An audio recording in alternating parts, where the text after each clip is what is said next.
আসসালামু আলাইকুম। আমি ফারজানাস লাইফস্টাইল থেকে।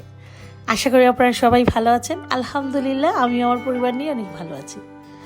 শুরুতেই আপনাদের কাছে আমি ক্ষমা প্রার্থী, কারণ আমাকে অসংখ্য আমার ভিউয়ার্সরা আমাকে ইনবক্স করেছেন যে আমি কেন এতদিন থেকে আমার ব্লগগুলো আপলোড করতেছি না, কেন আমার কোনো আপডেট দিচ্ছি না। অ্যাকচুয়ালি আমি কিছুদিন অসুস্থ ছিলাম শারীরিকভাবে, একটু সর্দি কাশি এগুলো নিয়ে।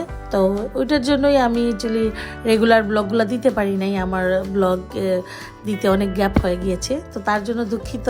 অ্যাকচুয়ালি আমার অনেক অ্যাক্টিভিটিস, আমার অনেক কুকিং, অনেক কিছুই আমি এত বেশি জমে গিয়েছে যে আমি আমার শারীরিক সুস্থতার জন্য যে দিব, যে শারীরিকভাবে যদি আমি সুস্থ হই তাহলে দিব, ওইভাবে আর দেওয়া হয় নাই। তো তার জন্য সরি। এবং যারা যারা আমার এই অসুস্থতার সময় যারা আমার খোঁজ নিয়েছেন, খবর নিয়েছেন, তাদেরকে অসংখ্য অসংখ্য ধন্যবাদ, মনের গভীর থেকেই ধন্যবাদ